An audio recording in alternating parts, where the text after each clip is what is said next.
Nobody in the Shin estate talked about November 15th. Not the security guards who rotated shifts along the limestone walls. Not the gardeners who trimmed the desert landscaping at dawn. Not Romulo, the head chef who had been cooking in that kitchen for 9 years. Not even Mrs. Pak, the elderly Korean housekeeper who had known Shin Chanwoo longer than anyone else on the property and loved him like her own son. November 15th did not exist in that house. It had been erased, scrubbed from every calendar, every conversation, every casual mention. And the unspoken rule was simple. You do not bring it up. You do not acknowledge it. You do not even think about it too loudly because somehow Chanwoo would know. The last person who mentioned his birthday to his face was a new driver 3 years ago. The man had walked into the kitchen on the morning of November 15th, cheerful and oblivious, and said, "So, does the boss want anything special today for his big day?" He was fired before lunch. No warning, no severance, just gone. After that, nobody asked again.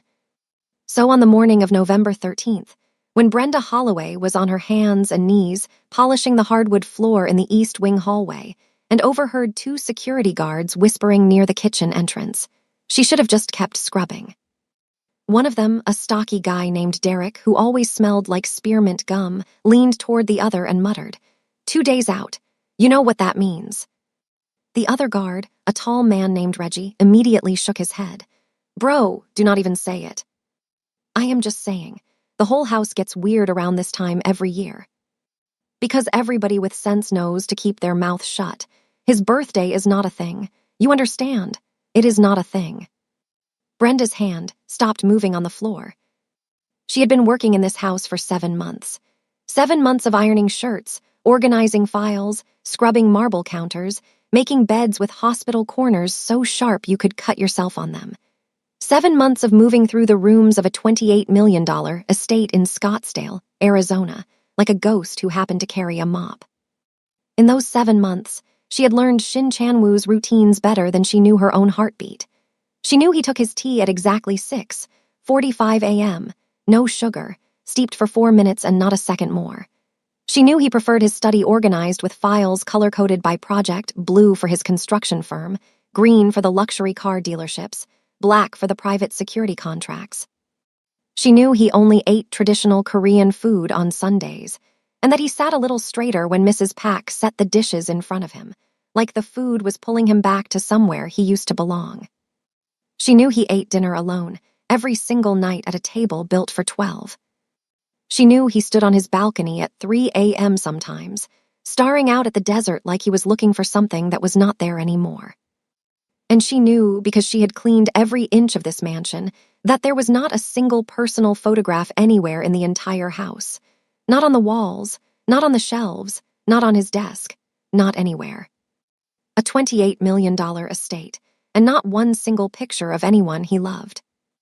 Now she was learning that on top of all that emptiness, this man had also erased his own birthday from existence. Brenda sat back on her heels. The polishing cloth was still warm in her hand. The 2 guards had already moved on, their footsteps fading down the corridor. She stayed there for a long time, kneeling on a floor that cost more than the house she grew up in, thinking about a man who had everything in the world except one person who would make him a birthday cake. And something shifted inside her. It was not a crush. It was not pity.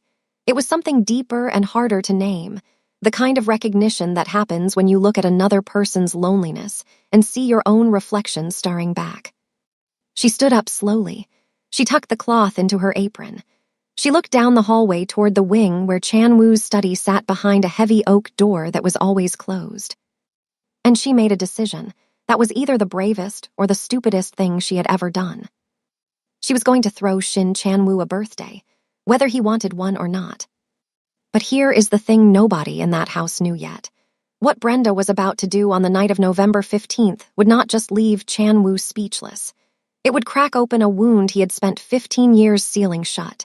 And once that wound opened, nothing in this house and nothing between the 2 of them would ever be the same. Now let me ask you something. If you found out your boss had not celebrated their birthday in 15 years, would you risk your job to change that? Really think about it. And if this story already has you curious, go ahead and hit that like button right now. Now let us keep going. 7 months earlier, Brenda Holloway stood outside the gates of the Shin estate with a single suitcase and a knot in her stomach the size of her fist. She had driven from Memphis, Tennessee, in a 2011 Honda Civic with 247,000 miles on it and an air conditioning unit that had given up somewhere around Albuquerque. Her interview had been over the phone, conducted by Mrs. Pack in clipped, efficient English. The job was live-in housekeeper. The salary was 4 times what Brenda had been making combined at her 3 jobs back home, room and board included. She had not asked too many questions. When you have spent 6 years working yourself to the bone to keep a roof over your younger brother's head, you do not ask questions about a salary that could actually let you breathe for the first time since you were 19 years old. Brenda's story was not complicated, but it was heavy. Her parents, Clarence and Rosalind Holloway, died in a car accident on Interstate 40 when Brenda was 19, and her younger brother Darius was 13. There was no inheritance. There was no life insurance policy. There was a mortgage on a house in South Memphis that the bank was not interested in being patient about. So Brenda dropped out of her sophomore year at the University of Memphis. She moved back into the house. She got a job cleaning rooms at a hotel in Germantown during the day, waitressed at a barbecue restaurant in Midtown in the evenings, and picked up overnight shifts at a laundromat on Poplar Avenue 3 nights a week. She did this for 6 years. She made sure Darius had clean clothes for school. She helped him with his homework at the kitchen table at 5 a.m. because that was the only time they were both awake and in the same room. She went to his track meets on 3 hours of sleep and cheered so loud the other parents stared. And when Darius graduated high school with a 3.9 GPA and a full academic scholarship to Vanderbilt University in Nashville, Brenda stood in the bleachers and cried so hard her mascara ran down to her chin, and she did not care who saw. For the first time in her adult life, she had only herself to take care of. The Scottsdale job felt like a lifeline thrown from some distant universe where things actually worked out for people like her. She took it without hesitation. Her first day at the estate was November of the previous year. Mrs. Pack met her at the service entrance, a small Korean woman in her late 60s with silver-streaked hair pulled back in a tight bun and eyes that assessed Brenda from shoes to hairline in approximately 2 seconds. "You are taller than I expected," Mrs. Pack said. "I get that a lot," Brenda said. Mrs. Pack almost smiled. Almost. The tour of the house took 45 minutes and left Brenda's head spinning. The estate was massive, limestone and glass, sprawling across the desert landscape like something that belonged on the cover of an architecture magazine. There was a main residence, a guest wing, a staff wing, a gym, an indoor pool, a 6-car garage, and an inner courtyard with a reflecting pool and desert landscaping that looked like it had never been used. "The courtyard is Mr. Shin's," Mrs. Pack said as they passed the glass doors overlooking it. "He does not go there. No one goes there. Leave it alone." Brenda nodded, but she looked through the glass at the courtyard and thought it was the most beautiful wasted space she had ever seen. Her first encounter with Chanwoo happened 20 minutes later. Mrs. Pack was walking her through the main foyer, explaining the filing system for the study, when the front door opened and a man walked in. Brenda's first thought was that he looked like someone had carved him from stone and then forgot to add warmth. He was tall for a Korean man, broad-shouldered, with a face that was striking in a way that made you want to look twice and then look away, because something about his expression told you that your attention was not welcome. He was wearing a dark suit. His phone was pressed to his ear, and he was speaking rapid Korean in a voice that sounded like control bottled in a glass container. Mrs. Pack straightened. "Mr. Shin, this is Brenda, your new housekeeper." Chanwoo glanced at Brenda for exactly 1 second. His eyes registered her existence the way a person registers a piece of furniture they walk past every day. Present, unimportant, already forgotten. He kept walking. He did not nod. He did not speak. He disappeared down the corridor, and the sound of his Korean filled the hallway for a few more seconds before a door closed and cut it off. Mrs. Pack patted Brenda's arm gently. "Do not take it personally. He does that to everyone." Over the next 7 months, Brenda became essential to the household in the way that oxygen is essential, completely necessary and completely invisible. She learned every inch of the estate. She knew which floorboards creaked in the east wing and which windows let in a draft on windy nights. She knew that Chan-woo went through exactly 3 pens a week because he wrote notes to himself on scraps of paper, fragmented thoughts, numbers, single words in Korean, and then threw them away. She always emptied the trash before he could notice how much of himself he was discarding. She was good at her job, quietly, relentlessly good. But what made the rest of the staff fall in love with her was not her efficiency, it was the humming. Brenda hummed while she worked. It was involuntary, like breathing. Old gospel songs her mother used to sing at Greater Faith Baptist Church. R&B classics, Anita Baker, Lauryn Hill, Jasmine Sullivan. Sometimes, when she was alone in a room and lost in the rhythm of her work, the humming would grow into actual singing, soft and full and warm, the kind of voice that made you stop what you were doing and just listen. Romulo heard it first. He was prepping vegetables in the kitchen one morning when Brenda walked in to wipe down the counters, and she was singing an Erykah Badu song under her breath. He put his knife down and did not pick it back up until she finished. After that, he started timing his prep work to coincide with Brenda's kitchen cleaning shifts. The gardeners heard her through open windows. The night shift security guards heard her through the walls when she mopped the hallways at midnight. One by one, person by person, the staff of the Shin estate developed an unspoken ritual of finding excuses to be wherever Brenda was working, because wherever she was, the air felt different, warmer, less lonely. She also remembered everyone's name. She asked about their families. She baked cookies on Saturday nights using her mother's recipe and left them in the staff kitchen with a note that said, "Help yourselves."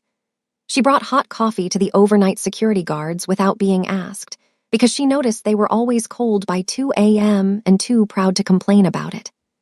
Taemin noticed.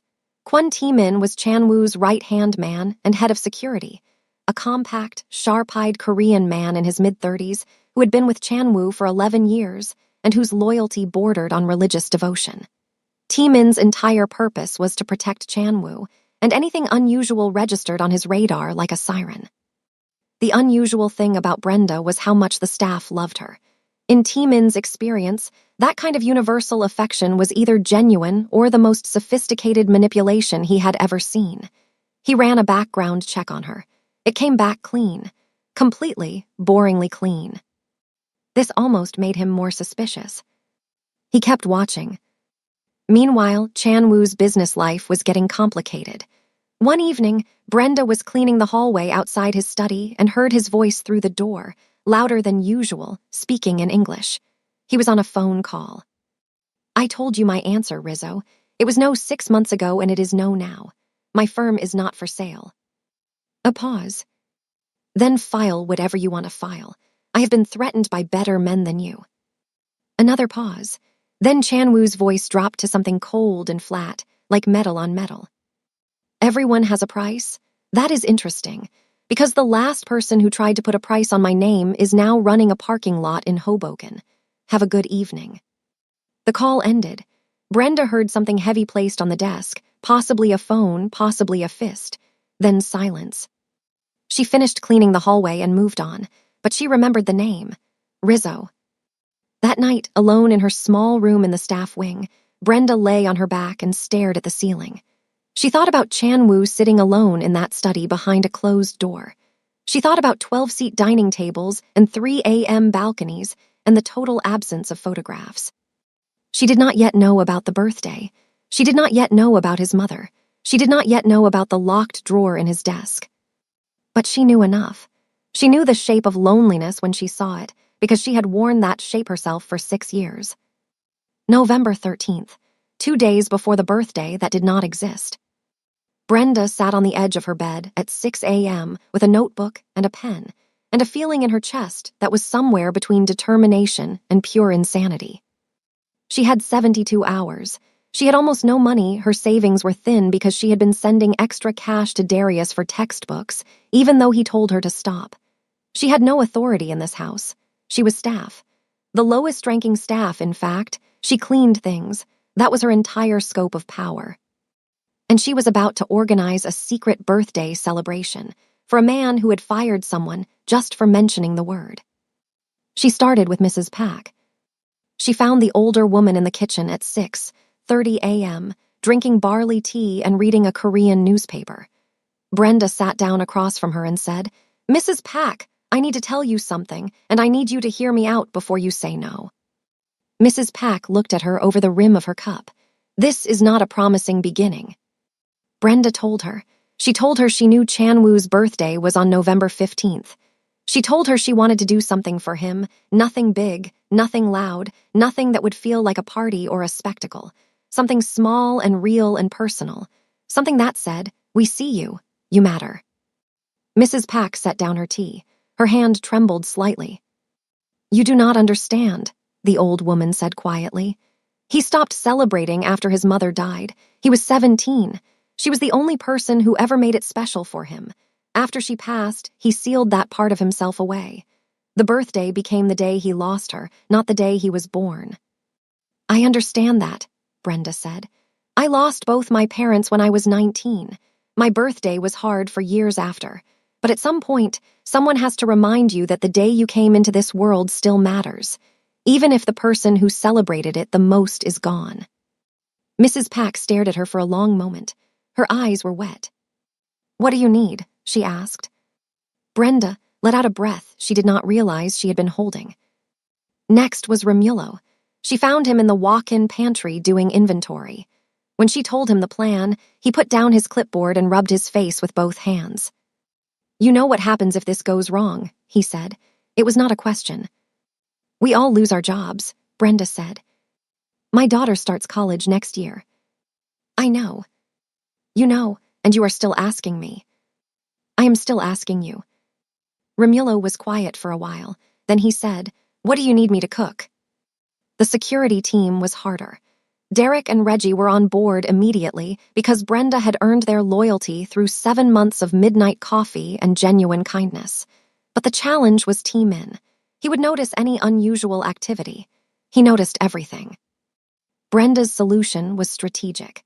She asked Mrs. Pack to create a diversion for T-Min on the evening of November 15th. A fabricated concern about a security camera malfunction in the East Wing that would require his personal attention and keep him occupied during the courtyard setup. The plan itself was simple. On the evening of November 15th, Chan-woo had a business dinner scheduled at a restaurant in downtown Scottsdale. He would be out of the house for at least 3 hours. During that window, Brenda and the staff would transform the inner courtyard, the beautiful, abandoned space that no one ever used, into a private birthday setting. Not a party, not balloons, not a hired DJ or a catered event or anything that smelled like spectacle. Something handmade, something personal, something that whispered instead of shouted. Brenda spent November 13th and 14th preparing. She made paper lanterns by hand using techniques she researched online, based on traditional Korean designs. Her fingers cramped. She cut herself twice with scissors. The first batch looked terrible. The second batch was better. The third batch looked like they might have actually come from someone who knew what they were doing. She wrote a birthday card by hand and then went door to door, quietly, discreetly, asking every staff member if they wanted to add a message. Every single person said yes.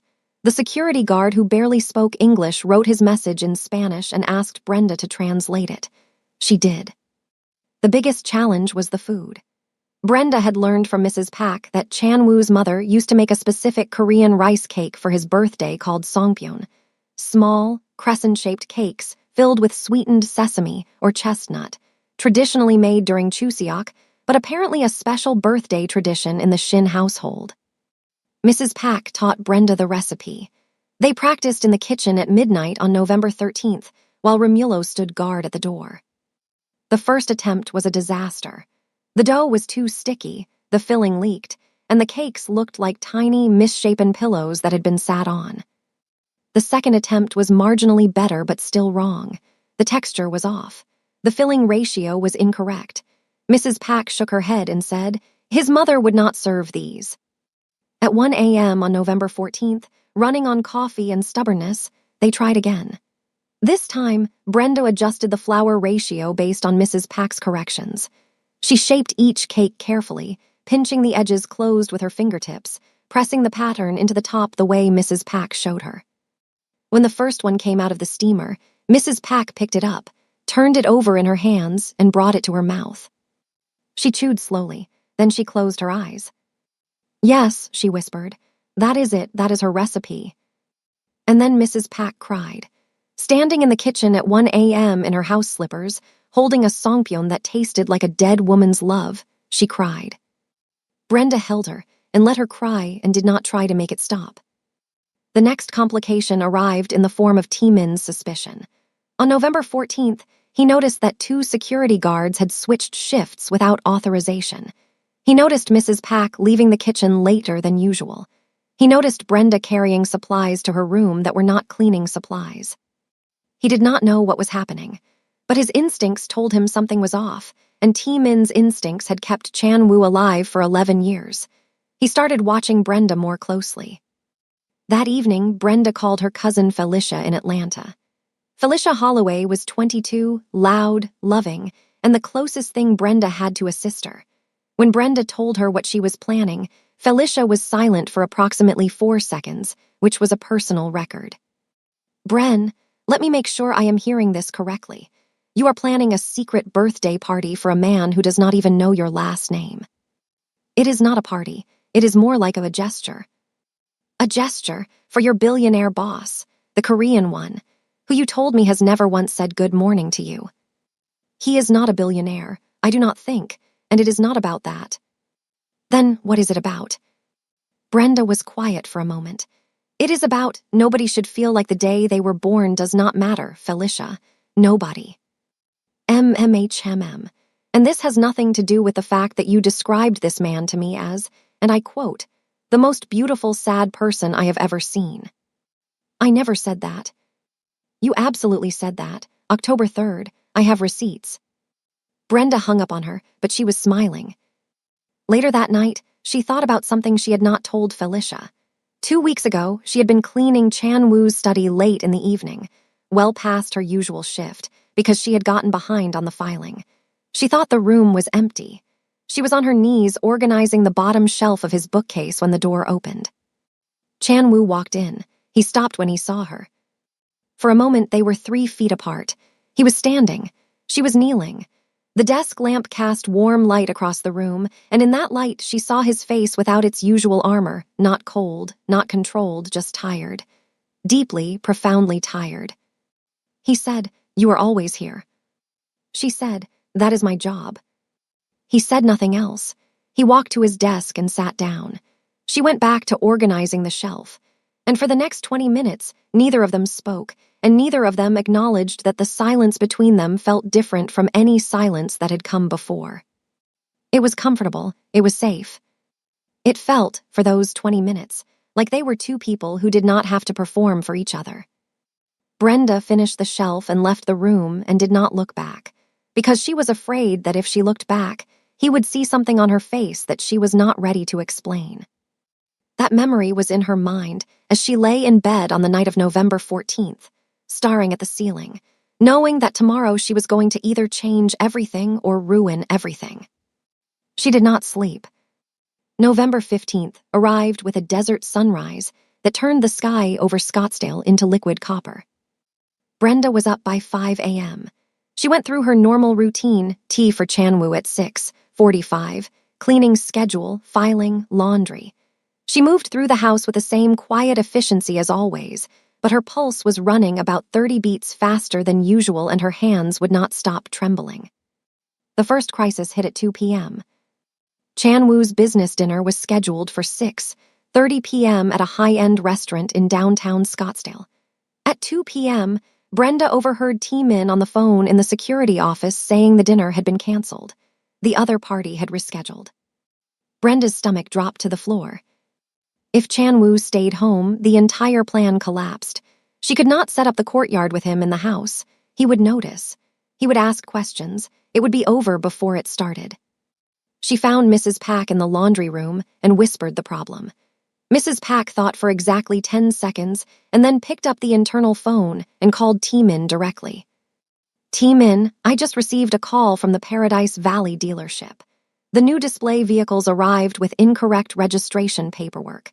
The manager says Mr. Shin needs to see it personally before they can put anything on the floor." Min was skeptical. Can it not wait until tomorrow? The transport company is charging daily storage fees. Every day those vehicles sit costs $15,000. Min relayed the information to Chanwoo. Chanwoo was annoyed but agreed to drive out to Paradise Valley. He left the estate at 4:30 p.m. Min went with him. Brenda had approximately 3.5 hours. She moved faster than she had ever moved in her life. Derek and Reggie helped her carry the paper lanterns from her room to the courtyard. Romulo started on the food. The songpyeon was already made and stored, but he was also preparing a spread of Chanwoo's favorite Korean dishes, banchan and japchae and doenjang jjiggy, based on Mrs. Pak's guidance. The second crisis hit at 5:15 p.m. The string lights Brenda had bought at a discount store in Tempe, the only ones she could afford, short-circuited when she plugged them into the outdoor outlet. Half the strand went dead. The other half flickered like a distress signal. Romulo appeared with a roll of electrical tape and a pair of pliers. "I grew up in Manila," he said, already pulling the dead section apart. "We made Christmas lights work with less than this." He fixed them in 11 minutes. The third crisis almost ended everything.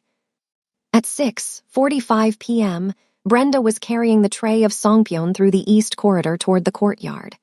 The cakes were arranged in a careful circle on a ceramic plate.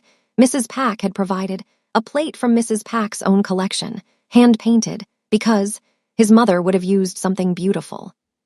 Brenda was halfway down the corridor when she heard footsteps, hard-soled shoes, deliberate pace, coming from around the corner. Min, he had come back early. Chanwoo was still at the dealership, but Min had returned to handle the security camera malfunction Mrs. Pak had fabricated. Brenda looked left. Supply closet. She ducked inside, pulling the door shut behind her with one hand while balancing the tray of songpyeon against her chest with the other. She stood in the dark, pressed between a shelf of cleaning supplies and a stack of folded towels, holding a plate of Korean rice cakes against her heart, listening to Min's footsteps pass by 3 feet from the door. Her heart was pounding so hard, she was certain he could hear it through the wall. The footsteps paused, then continued, then faded. Brenda exhaled. She looked down at the songpyeon. Not a single one had shifted. "Okay, Mom," she whispered to no one. "I know you are helping me right now." By 7:45 p.m., the courtyard was transformed. Paper lanterns hung from the wooden pergola beams, glowing in soft amber and cream. The reflecting pool was lined with floating candles that Brenda had made from tea lights and small ceramic bowls. The desert sky above was deepening into indigo, and the first stars were beginning to appear. A single table was set near the edge of the reflecting pool. On it sat the songpyeon, arranged on Mrs. Pak's hand-painted plate. Beside the plate was a stack of handwritten cards, one from every staff member, tied together with a simple ribbon. And next to the cards was a small wrapped gift from Brenda. Inside was a leather-bound journal she had ordered online with money she had saved by skipping her own lunches for 2 weeks. She chose it because she had noticed Chanwoo writing notes on scraps of paper that he always threw away. She thought maybe he needed a place where his thoughts could stay. The staff assembled quietly along the edges of the courtyard, Romulo in his kitchen apron, the gardeners in their work clothes, Derek and Reggie in their security uniforms, 3 housekeeping assistants who had been part of the card-writing effort, Mrs. Pak, standing slightly apart, wearing a traditional Korean blouse she had not worn in years. And Brenda, in the center, standing beside the table in a simple white blouse and dark skirt, looking like someone who had just built a cathedral out of paper and candlelight and was now terrified it would collapse. Chanwoo arrived home at 8:47 p.m. Min met him at the front door. Min, who by now had figured out what was happening and against every instinct in his body had chosen to let it play out. Not for Brenda, for Chanwoo. Because even Min, with his walls and his suspicion and his rigid devotion to protocol, had noticed that his boss was disappearing into himself year by year, and he did not know how to stop it. Min said, "Mrs. Pak requests your presence in the courtyard." Chanwoo frowned. "The courtyard?" "Yes, sir." "I do not go to the courtyard." "I know, sir." She was insistent. Chanwoo stared at him for a moment. Something in T-Min's expression must have registered, because Chan-woo did not argue. He walked through the house, through the main corridor, past his study, past the dining room, toward the glass doors that led to the courtyard. He pushed them open and stopped. The lanterns, the candles, the reflecting pools shimmering with tiny lights. The staff, his staff, standing along the edges of the courtyard, watching him with expressions that ranged from nervous to hopeful to terrified. And in the center, a woman he had barely looked at for 7 months, standing beside a table with songpyeon that smelled exactly like his childhood. Chan-woo did not move. His face went completely still, not cold, not controlled, but frozen. Like a system that had received an input it was not designed to process. Brenda's hands were shaking. She pressed them against her thighs to make them stop. It did not work. She looked him in the eye and said, "I know you do not celebrate this day, and I know I might lose my job for this, but I wanted you to know that every single person standing here is grateful you were born, and I thought maybe you should hear that at least once." Chan-woo said nothing. Brenda had not planned what happened next. She had planned the lanterns, the songpyeon, the cards, the journal, the speech, but she had not planned this. She opened her mouth, and she sang. It was a Korean lullaby. Mrs. Pak had taught it to her over the past 2 days, line by line, syllable by syllable. Brenda did not speak Korean. She had learned the words phonetically, practicing in her room until 3 a.m., recording herself on her phone and playing it back and cringing and trying again. The lullaby was called Sumun Sumun. It was a song about a mother watching over her sleeping child. It was the song Chan-woo's mother used to sing to him every birthday night after the cake was eaten and the candles were blown out and the world was small and safe and warm. Brenda's voice rose into the desert air. It was not a performance. It was not polished or staged. It was a black woman from Memphis, Tennessee, standing in a courtyard in Arizona, singing a Korean lullaby she did not fully understand to a man she was only beginning to know, and the rawness of it, the imperfect pronunciation, the perfect emotion, was what made it devastating. Romulo lowered his head. Mrs. Pak pressed both hands over her mouth. Reggie looked at the ground. Derek blinked rapidly and did not look at anyone. Chan-woo stood at the threshold of the glass doors, and for 5 seconds, 10 seconds, 15, he did not breathe. He had not heard that song in 15 years, not since the last night his mother was alive, not since the night she tucked him in and sang it, and he fell asleep thinking the world would always feel that safe. When Brenda finished, the courtyard was completely silent.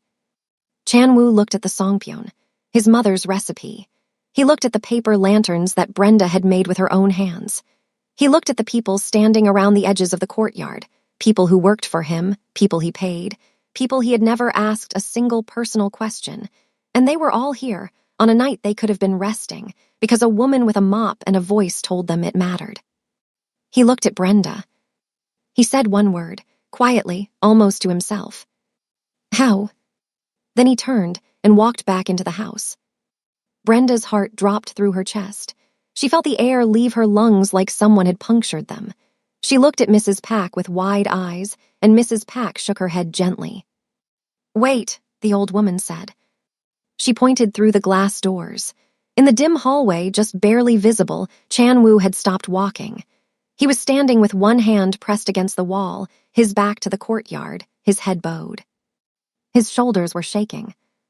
Shin Chan-woo, the man nobody had seen show a single emotion in 15 years, was crying. The morning after the birthday, the estate held its breath. Staff moved through the hallways with the careful quiet of people who were not sure if they were about to be praised or fired. Romulo burnt the eggs on purpose, just so he would have something to fix if things went sideways. Derek volunteered for a double shift so he could be present if there were consequences. Brenda did not sleep. She lay in bed until 5 a.m., got up, showered, put on her uniform, and went to the kitchen to prepare Chan-woo's morning tea. Same temperature, same steep time, same cup. She carried it to his study at 6:45 a.m. She knocked twice the way she always did. No answer. She opened the door. Chan-woo was already there. He was sitting behind his desk, still wearing yesterday's clothes, which told Brenda he had not gone to bed at all. The leather journal she had given him was open on the desk. He had written something on the first page. She could not read it from where she stood. He looked up at her, and for the first time in 7 months, he said her name. Brenda. She almost dropped the tray. She set it down carefully, using both hands to make sure the cup did not rattle against the saucer. "Sit down," he said. She hesitated. She had never sat in this room. She had only ever cleaned it. She pulled out the chair across from his desk and sat. He was quiet for a long moment, looking at her with an expression she could not read. It was not coldness. It was not warmth. It was something closer to confusion, like he was trying to solve a math problem that kept giving him an answer he did not expect. "Where did you learn that song?" he asked. "Mrs. Pack taught me." "The songpyeon." "Mrs. Pack taught me that too. It took 3 tries." "Why did you make it?" Brenda folded her hands in her lap. "Because I did not want to just buy you a cake from a store. I wanted to make something that was yours, something that meant something specific to you. You could have been fired." "I know. You did it anyway." "I did." He leaned back in his chair. "Why?" Brenda looked at him, really looked at him, past the suit, past the desk, past the empire he had built around himself like a fortress. "Because I know what it feels like to think nobody sees you. I spent 6 years thinking that, working 3 jobs, raising my brother, eating dinner alone, pretending I was fine. And the whole time I just kept thinking it would be nice if one person noticed. Just one." She paused. "I did not want you to feel that way on your birthday, that is all." Chan-woo said nothing for a while. Then he pulled the journal toward him and turned it so she could see the first page. In his sharp, precise handwriting, he had written a single sentence in Korean. He translated it for her. "The first gift I have received since my mother died." Brenda's throat tightened. She nodded, not trusting herself to speak. The conversation lasted 45 minutes. It was the longest Chan-woo had talked to anyone about anything personal in over a decade. He did not tell her about his mother, not yet. He did not tell her about the locked drawer, but he told her that the courtyard was built as a replica of the garden at his childhood home in Incheon. He told her he had not been able to walk into it since the house was completed because looking at it made him feel like he was 7 years old again. He told her the lanterns she made reminded him of Chuseok festivals with his family, and that the memory hit him so hard he did not know how to stay standing. Brenda listened. She did not interrupt. She did not offer advice or platitudes. She just listened, and that, more than the songpyeon, more than the song, more than the lanterns, was the thing that cracked him open. After that morning, everything shifted. It started small. Chan-woo began saying good morning when Brenda passed him in the hallway. He asked if she had eaten. One afternoon, she was cleaning the windows in the dining room and he walked through, stopped, and said, "You missed a spot." And when she looked at the glass and saw nothing, she turned back and caught the faintest hint of a smile on his face before he walked away. It was such a small thing. But to a man who had not smiled in years and a woman who had not been seen in longer, it felt like the ground shifting beneath their feet. Then came the bigger things. Chan-woo told Taemin to increase Brenda's salary. Brenda did not ask for it. Chan-woo did not tell her about it. She found out when she checked her bank account and called Mrs. Pack in confusion, and Mrs. Pack simply said, "He notices more than you think." Chan-woo started eating dinner in the kitchen instead of the 12-seat dining room. He did not announce this. He just showed up one evening and sat at the small kitchen table where Brenda, Romulo, and Mrs. Pack ate. He said almost nothing. He just ate and listened to their conversation, and occasionally looked up when Brenda laughed, which she did often, and which filled the kitchen with a sound he was becoming addicted to without understanding why. Taemin pulled Brenda aside one afternoon in the service corridor. His face was carved from granite.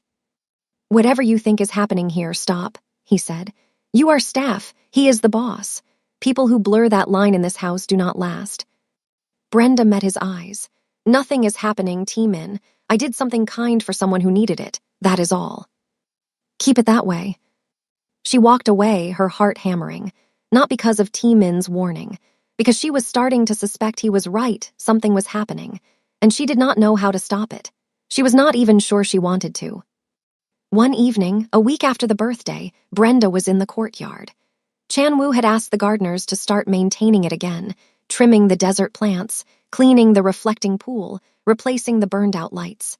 The space was alive now in a way it had not been before. Brenda was sitting on the stone bench near the pool, singing softly to herself. A Jasmine Sullivan song, "Bust Your Windows," but the slow version, the one that sounds less like revenge and more like heartbreak.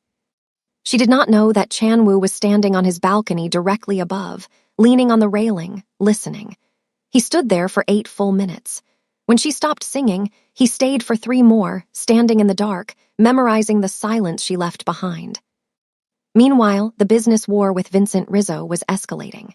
Rizzo filed a fraudulent lawsuit against Chan-woo's construction firm, alleging safety code violations on 3 major projects in Bellevue, Washington. The allegations were fabricated, but they were detailed and convincing, and they triggered an investigation that froze 2 of Chan-woo's most valuable contracts. Chan-woo flew to Seattle for 3 days to deal with it personally. He met with lawyers. He met with inspectors. He met with the Bellevue City Planning Board.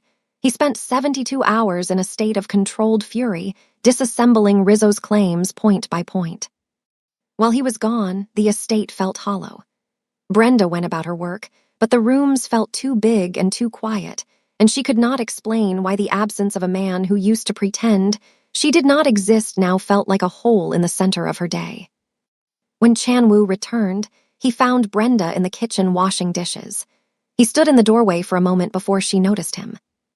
"You are back," she said, and then immediately felt stupid for saying something so obvious. He reached into his jacket and pulled out a small package wrapped in brown paper. He set it on the counter. "Open it," he said. Inside was a set of art supplies, high-quality colored paper, fine-tipped brushes, watercolor paints, and a book on traditional Korean papercraft. "For your lanterns," Chan-woo said. "The ones you made were better than anything I could buy, but you should have proper materials." Brenda stared at the gift. She stared at it for too long, and she knew she was staring at it for too long, and she could not stop. Because her heart had just done something it was not supposed to do. It had leaped. It had lurched. It had rearranged itself around a man who bought her art supplies because he noticed she made lanterns out of cheap paper and thought she deserved better. She looked up at him. "Thank you," she said. He nodded once, turned, and left the kitchen. Brenda stood at the counter holding a set of watercolor paints, and the water in the sink ran cold behind her, and she thought, with a clarity that was both beautiful and terrifying, "I am in trouble." 3 weeks after the birthday, Chan-woo's world began closing in on 2 fronts. The first was the Rizzo situation. The lawsuit was baseless, but it was generating headlines. Business publications in Seattle and San Francisco ran stories about the safety allegations. Chan-woo's investors in Beverly Hills, 3 major players who had bankrolled a high-rise development project, were getting nervous. 2 of them requested emergency meetings. One of them openly suggested that Chan-woo should consider settling with Rizzo to make it all go away. Chan-woo did not settle. Chan-woo did not make things go away, but the pressure was draining him. Brenda noticed it in small ways, the way he held his jaw tighter, the way he skipped meals, the way the lights in his study stayed on later and later each night. The second front was more dangerous, and Brenda did not even know it existed. Vincent Rizzo was a businessman based in Bellevue, Washington. Mid-50s, silver-haired, the kind of man who smiled when he threatened you and sent wine baskets after he sabotaged your contracts. He had been trying to absorb Chan-woo's construction empire through a hostile corporate strategy for over a year, and every attempt had failed because Chan-woo was smarter, faster, and more stubborn than anyone Rizzo had ever gone up against. So Rizzo changed tactics. If he could not beat Chan-woo in the boardroom, he would beat him from the inside. Through his network, a web of corporate informants, paid insiders, and people who owed him favors, Rizzo learned something interesting.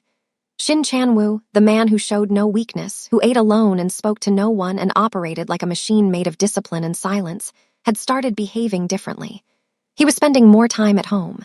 His schedule, which had been rigid for years, was becoming flexible. And there was a new person in his inner circle, a housekeeper who had somehow gotten closer to him than anyone on his payroll. Rizzo sent a woman named Diane Cho to Scottsdale.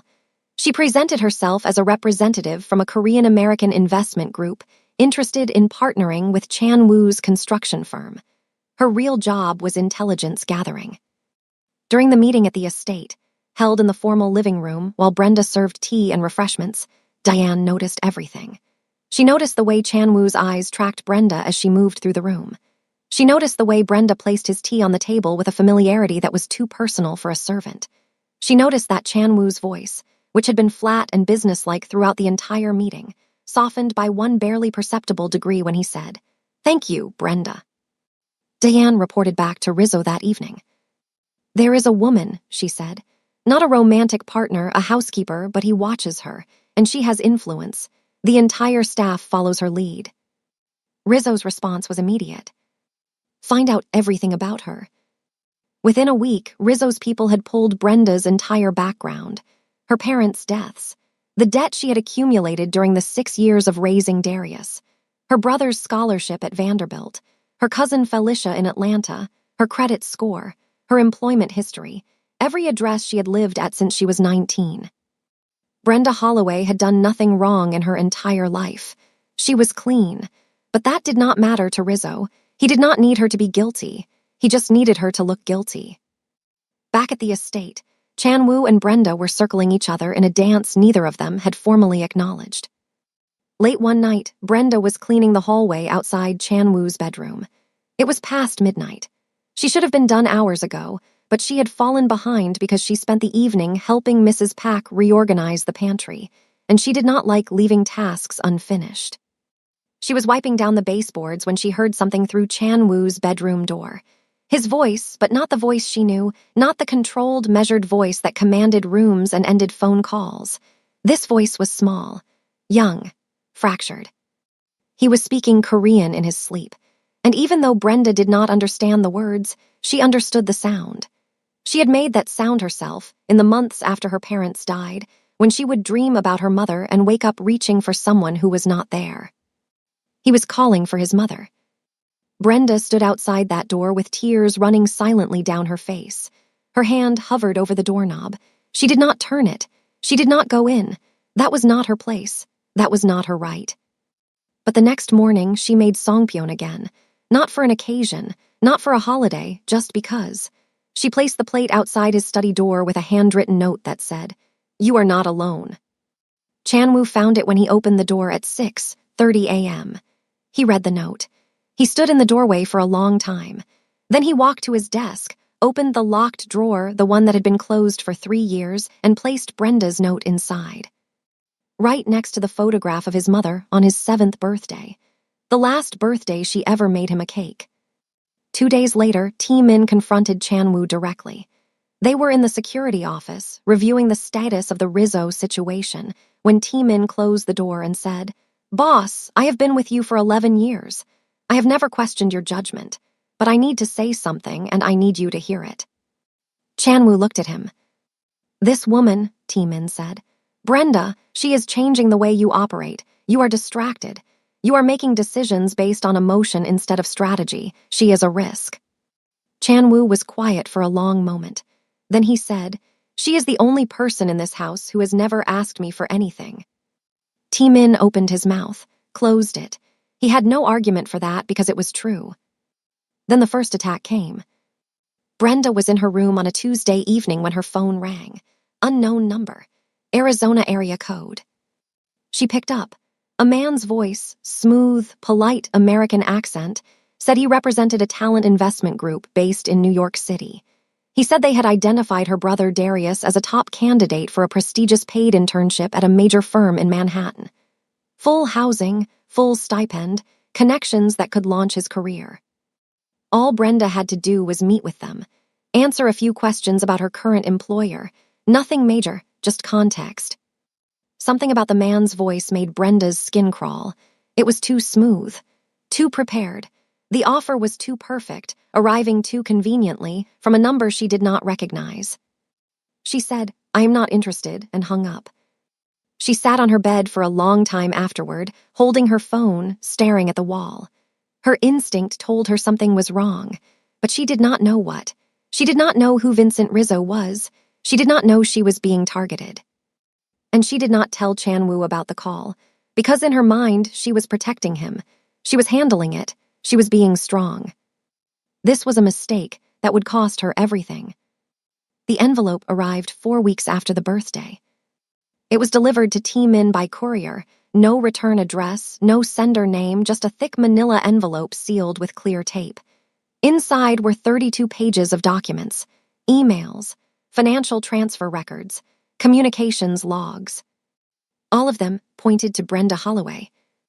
The emails, attributed to an account bearing Brenda's name, showed a months-long correspondence with a contact at a company affiliated with Vincent Rizzo's corporate network.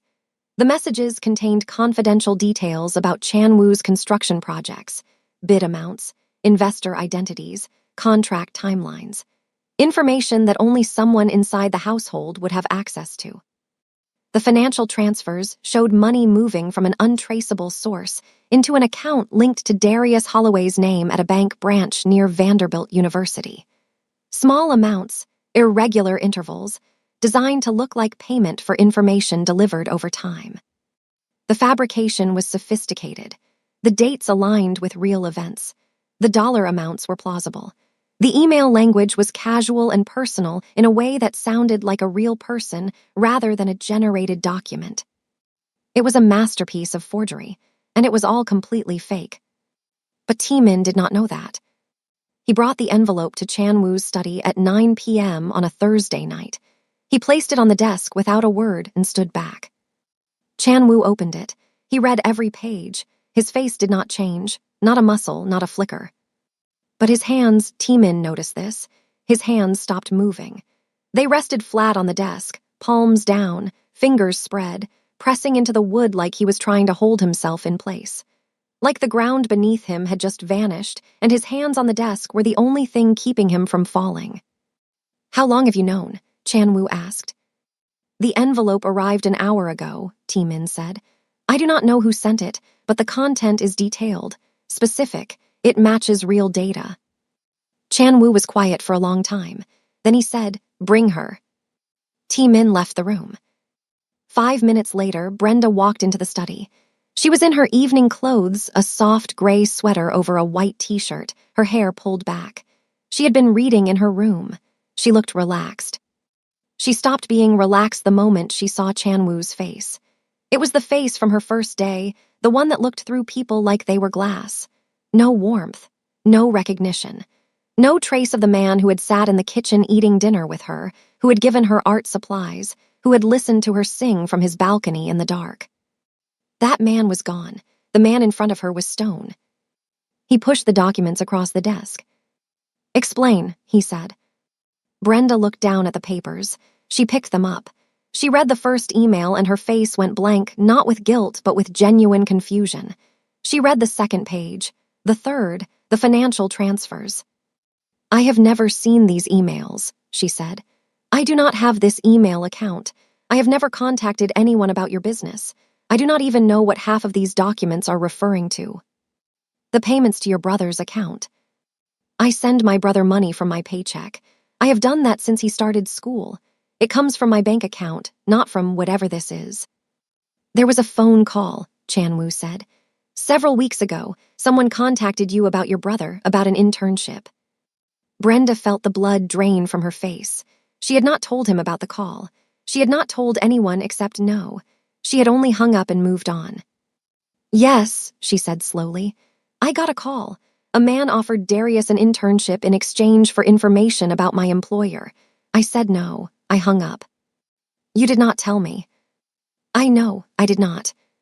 "Why?" "Because I thought it was nothing. I thought I handled it." "You thought it was nothing.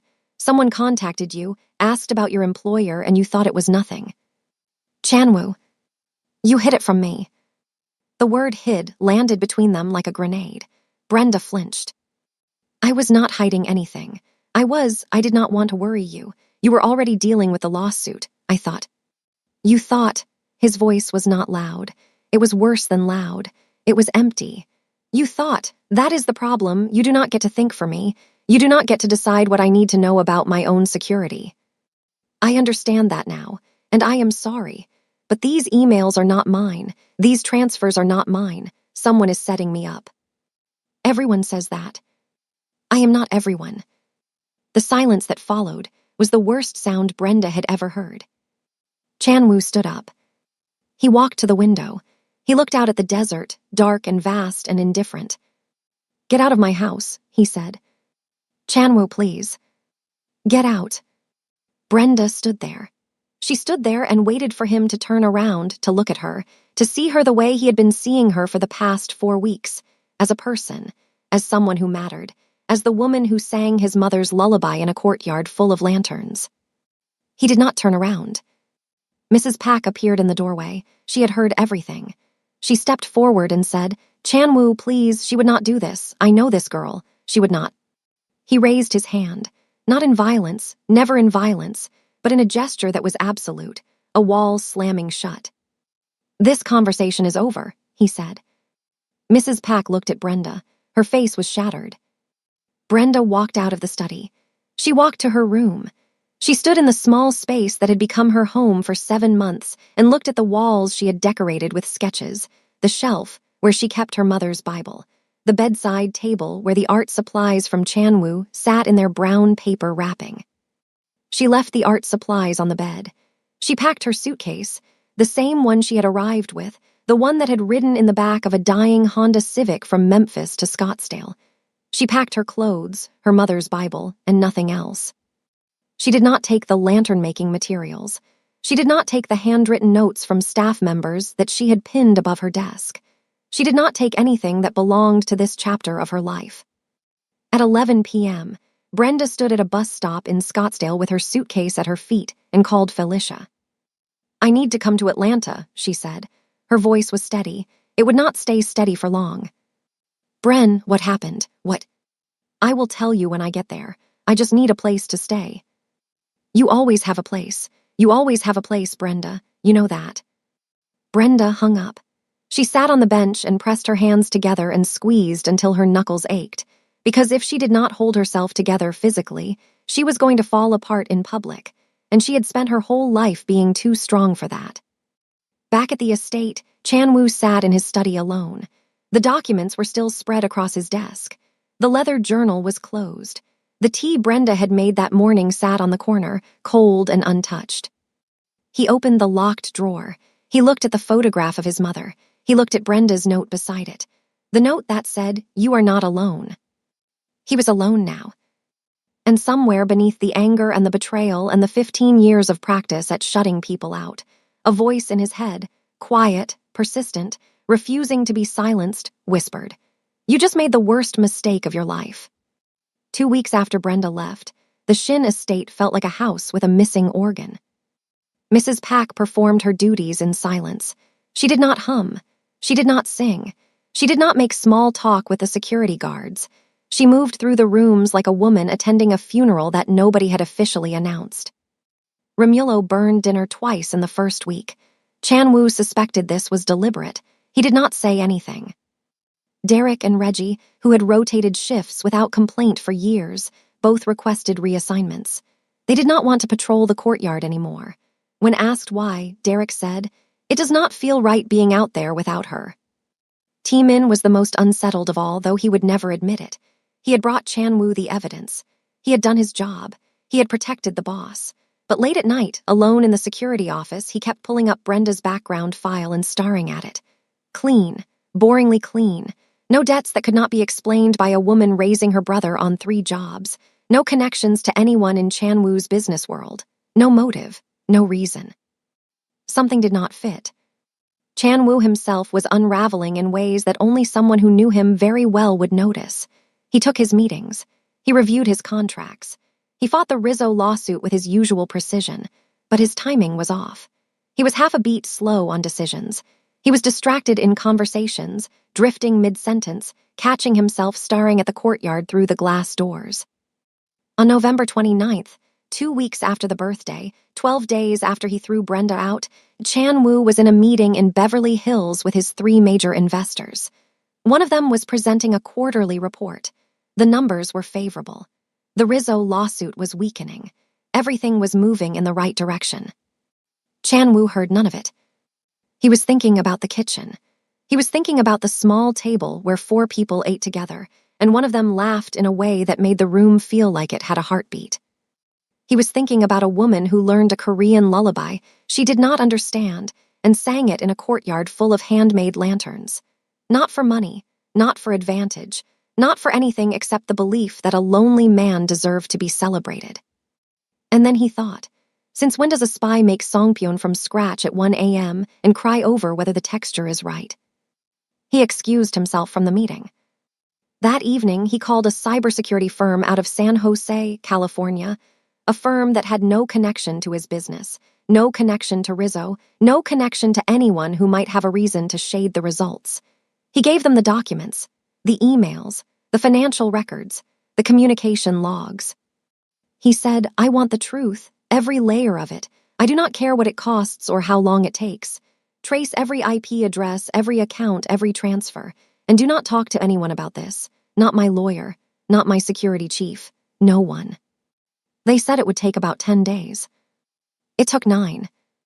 The lead analyst flew from San Jose to Scottsdale to deliver the results in person. He sat across from Chan-woo in the study, the same study where Brenda had been fired, and opened a laptop. Every email attributed to Brenda Holloway was created from IP addresses linked to a shell company called Cascade West Holdings, the analyst said. That shell company is registered in Delaware, but operates out of Bellevue, Washington. Its registered agent is an attorney named Paul Kessler. Paul Kessler is the personal legal counsel of Vincent Rizzo. Chan-woo did not blink. The financial transfers were routed through 3 intermediary accounts before reaching the account in Darius Holloway's name. None of these intermediary accounts have any connection to Brenda Holloway. They were established within the last 6 weeks, specifically to create a paper trail that would lead back to her. The phone call she received, Chan-woo said. Made from a prepaid burner phone purchased at a convenience store in Bellevue, Washington, 9 days before the call was placed. We traced the purchase to a credit card belonging to one of Rizzo's corporate operatives. The analyst closed the laptop. Mr. Shin, the evidence against your housekeeper was entirely fabricated. She had no involvement in any information leak. She was targeted specifically because of her proximity to you. The goal appears to have been to isolate you from someone who had influence on your personal stability. Chan-woo sat with the report for a long time after the analyst left. The house was quiet, the kind of quiet that used to feel like control and now felt like a verdict. He picked up his phone and called T-Min. T-Min arrived in the study within 4 minutes.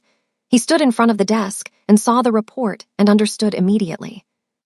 Before Chan-woo could speak, T-Min said, I owe you an apology. I brought you that evidence because I thought I was protecting you. I should have verified it independently before presenting it. That failure is mine, and I take full responsibility. Chan-woo looked at him. I am not angry at you, T-Min. You should be. I am angry at myself. You did your job. You brought me information, and it was my decision to act on it without questioning it. I threw her out because I was looking for a reason not to trust her. Because trusting her meant, he stopped. He pressed his palms flat on the desk. It meant admitting that she mattered to me, and I was not ready for that. T-Min said nothing. Find her, Chan-woo said. It did not take long. Brenda had not disappeared. She had not tried to hide. She was in Atlanta, staying with her cousin Felicia in a small apartment in Decatur. She had picked up a housekeeping job at a mid-range hotel near the city center. She was working double shifts, mornings and evenings, to make enough to cover her share of rent and still send money to Darius, who she had not told any of this to because she did not want to distract him during his semester. T-Min got this information from a background trace in 48 hours. He also learned one other thing, from a brief and uncomfortable phone call to Mrs. Pack, who had been in contact with Brenda exactly once since she left. Mrs. Pack said, she has not sung since she left this house, not once. Felicia told me she does not sing anymore. T-Min relayed this to Chan-woo. He watched his boss's face when he said it. Something behind Chan-woo's eyes broke, quietly, privately, in a way that no one would ever see. But T-Min had known this man for 11 years, and he saw it. Meanwhile, Chan-woo made his move against Rizzo. Using the cybersecurity evidence, he filed counter-litigation in federal court. The filing exposed Rizzo's fabrication of evidence, his use of shell companies to conduct corporate espionage, and his deliberate targeting of a civilian, Brenda, as a tool of manipulation. Chan-woo's legal team, working out of offices in Beverly Hills and San Jose, contacted Rizzo's investors directly and presented them with the forensic evidence. The effect was immediate. Rizzo's investors were not criminals. They were wealthy, risk-averse business people who had backed Rizzo because he promised clean returns on real estate and construction ventures. The revelation that he was fabricating evidence and targeting innocent people to sabotage competitors made them nervous in a way that no amount of charm could fix. Within 72 hours, 3 of Rizzo's 4 major investors pulled their funding. His hostile merger attempt collapsed. The fraudulent lawsuit was withdrawn. The Bellevue safety investigations were dismissed. Rizzo called Chanwoo in a blind rage. His smooth voice was gone. The wine basket diplomacy was gone. Chanwoo listened to him rant for about 45 seconds. Then he said one sentence. "You used an innocent woman to get to me. That was your last mistake." He hung up. The business victory was complete. Rizzo would spend the next year under federal investigation. His empire would shrink to a fraction of what it had been. He would never threaten Chanwoo again. But Chanwoo did not feel victorious. He felt hollow. Because the person who had shown him that he was worth celebrating, the person who had made his house feel like a home for the first time since he was 17, was in a hotel in Atlanta scrubbing bathroom floors. And she was there because of him. He booked a flight to Atlanta for the following morning. Mrs. Pak found him in the kitchen at midnight, packing the songpyeon plate into a padded box. "You are bringing her plate?" Mrs. Pak asked. "She left it here. It belongs to her. She made the recipe. She earned it." Mrs. Pak studied his face. Then she reached out and touched his hand. It was the first time she had touched him in years. "Bring her home," the old woman said. Brenda clocked out of her shift at the Decatur Hotel at 7:14 p.m. on a Wednesday evening. Her back ached. Her feet ached more. The hotel was not bad as hotels went, clean, decent management, the kind of place where business travelers stayed when they needed something between a Motel 6 and a Ritz-Carlton. But the work was grinding. 8 hours on her feet, cleaning 16 rooms a day, stripping beds and scrubbing showers and vacuuming carpets until her arms felt like they were filled with sand. It was honest work. She was grateful for it, but it was not the same. Nothing was the same. In the 3 weeks since she left Scottsdale, Brenda had rebuilt the architecture of her life the way she always did, efficiently, quietly, without complaint. She split rent with Felicia. She budgeted her paychecks. She called Darius every Sunday evening and told him everything was fine. She had just decided to take a different position, nothing to worry about. Darius was too smart to fully believe her, but he was also deep in midterms, and Brenda's tone, cheerful, steady, motherly, was convincing enough to keep him from pressing. The one thing she could not rebuild was the singing. She had tried. The first night in Felicia's apartment, she was washing dishes and started humming automatically, the opening bars of an Anita Baker song, and her throat closed up mid-note like someone had wrapped a hand around it. She stood at the sink with water running over her fingers and could not make a sound. Felicia noticed, "You are not singing." "I am tired." "Bren, you have been tired your whole life. You always sang anyway." Brenda dried her hands and did not answer. She knew why she could not sing. It was not about exhaustion. It was about the last time she had really sung, and who she had been singing for and what happened afterward. The song had become tangled with the memory. The lullaby in the courtyard, the lanterns, the look on Chanwoo's face when the first notes hit him, and then, days later, the other look, the one made of stone, the one that said, "You are nothing, you were never anything." Singing felt like opening a door she needed to keep shut. So she kept it shut. On this Wednesday evening, she walked through the hotel lobby in her wrinkled uniform, nodded to the front desk clerk, pushed through the employee exit door, and stepped into the parking lot. And stopped. A black SUV was parked 20 feet away. It was not a hotel guest's vehicle. It was too clean, too deliberate, parked at an angle that suggested someone who was waiting rather than visiting. T-Min was standing beside the rear passenger door. Brenda's breath caught. She had not seen T-Min in 3 weeks, and the sight of him, rigid posture, dark suit, granite expression, catapulted her back to the estate so violently that her knees almost buckled. But there was something different about him.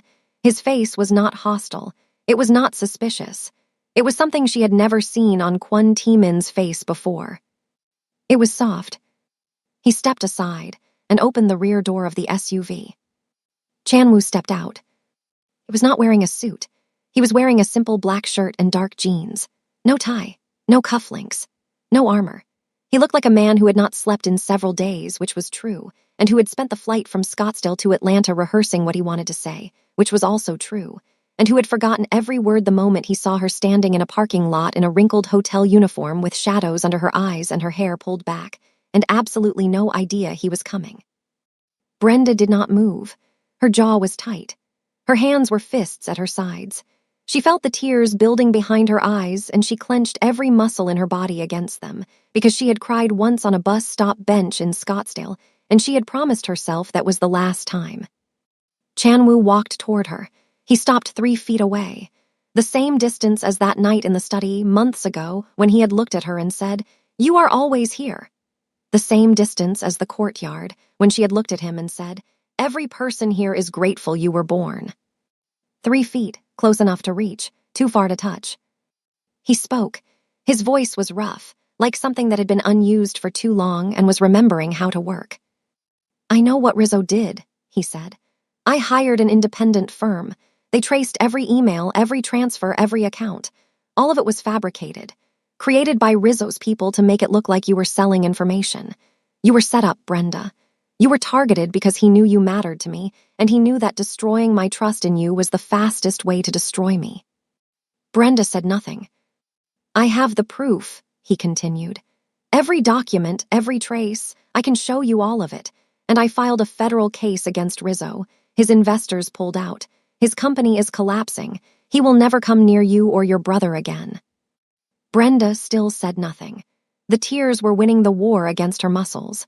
She could feel them slipping past her defenses, collecting at the edges of her eyes. Chan-woo took a breath. "But I did not come here to tell you that." She blinked.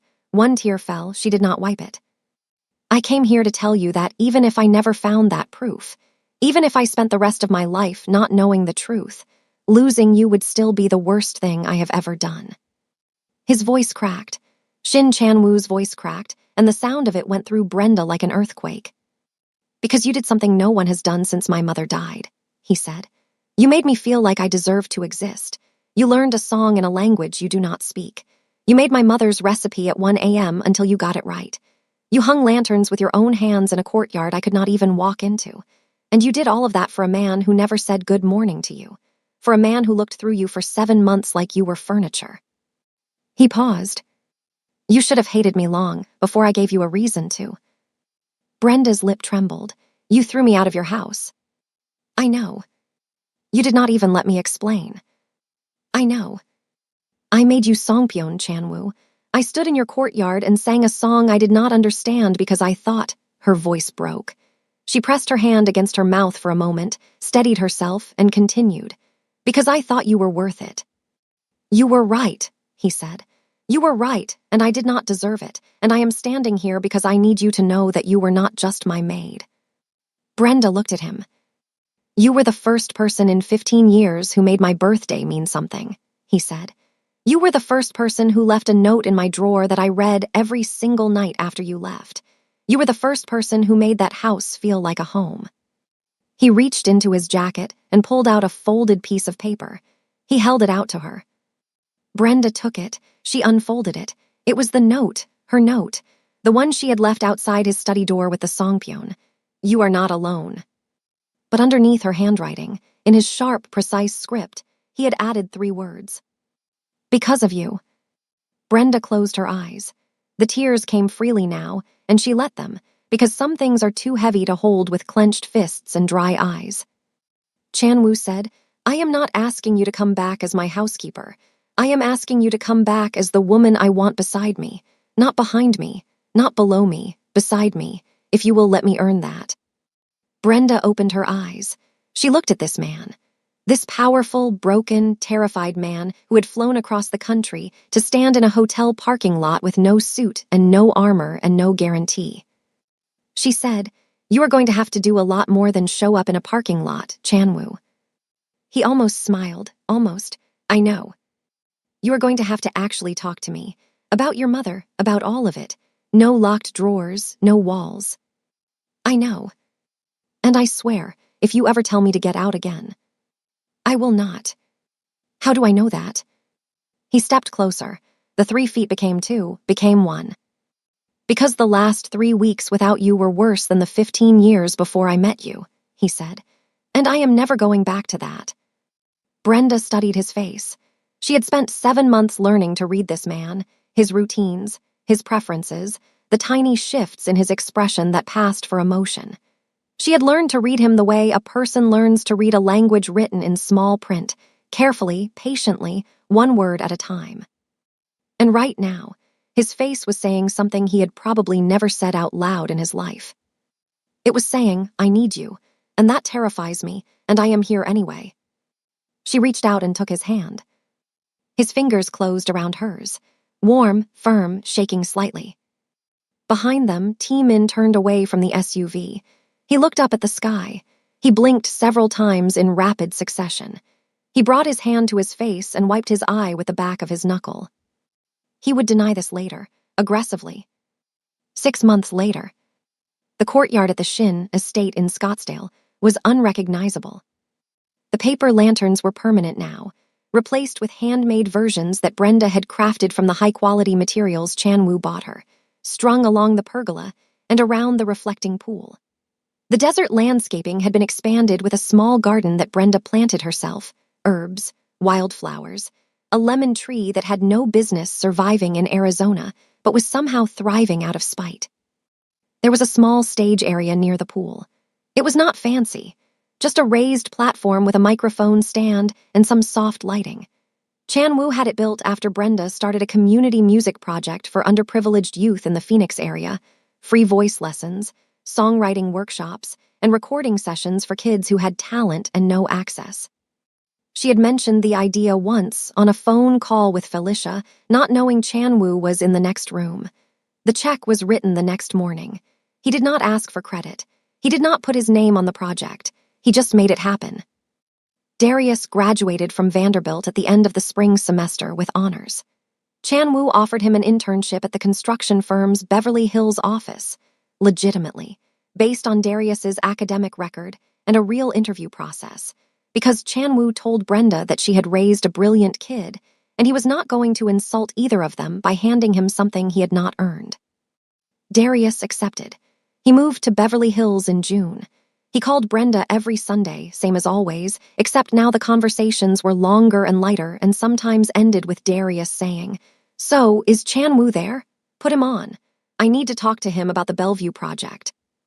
The first time that happened, Brenda handed Chan-woo the phone with a look on her face that he did not fully understand until later. It was pride. Not for Darius. Not for Chan-woo. For herself. For the 19-year-old girl who dropped out of college and worked 3 jobs and raised a 13-year-old boy into a man who was now calling a former stranger, Hyung, and arguing with him about construction timelines. She had earned this, every piece of it. Rizzo's empire collapsed under the weight of the federal investigation. His assets were frozen. His investors scattered. His name became a cautionary tale in business circles from Bellevue to Beverly Hills. He would spend the next several years in courtrooms, paying lawyers he could no longer afford, trying to salvage a reputation that no longer existed. Mrs. Pak was teaching Brenda to cook a full Korean meal. They spent Saturday mornings in the kitchen, Brenda at the cutting board, Mrs. Pak at the stove, both of them talking over each other in a mix of English and Korean that neither of them fully understood and both of them fully enjoyed. Romulo pretended to be offended that Brenda was learning Korean cooking instead of Filipino cooking. He was not. He was the one who bought her a Korean cookbook for Christmas and wrote inside the cover, "You brought this house back to life. Do not let Mrs. Pak take all the credit." T-Min had accepted Brenda into the inner circle. This meant he no longer watched her with suspicion. He now watched her with the protective vigilance he usually reserved for Chan-woo alone, which meant that anyone who looked at Brenda wrong had approximately 3 seconds to correct their behavior before a compact, sharp-eyed Korean man materialized at their shoulder and asked if there was a problem. Brenda found this both touching and slightly terrifying. And every year on November 15th, the courtyard was lit. The lanterns glowed. The songpyeon was made from scratch, Brenda and Mrs. Pack, side by side at 1 a.m., because that was their tradition now, and traditions do not adjust themselves for reasonable bedtimes. The staff gathered. The cards were written. And Brenda sang. She sang the lullaby, the one she learned phonetically from an old Korean woman in a midnight kitchen, the one that was about a mother watching over her sleeping child, the one that had stopped a man's breathing and started his heart at the same time. She sang it every year, and every year Chan-woo stood in the courtyard and listened, and every year he breathed. Not the shallow, controlled breathing of a man who had spent 15 years holding himself together. Real breathing, deep and full and unafraid. She was his maid. She planned a secret birthday, and what she truly did, was not just leave him speechless. She gave him back the one thing he had buried with his mother. She gave him back his life. And that is where this story ends. If you felt something watching this, if there was a moment that hit you in the chest and you are still thinking about it right now, I need you to drop a comment and tell me which part it was. Was it the courtyard scene? Was it the parking lot? Was it Mrs. Pack crying over the songpyeon at 1 a.m.? I want to know. Hit that like button if you believe Brenda and Chan-woo deserved every bit of this ending, and I will see you in the next one.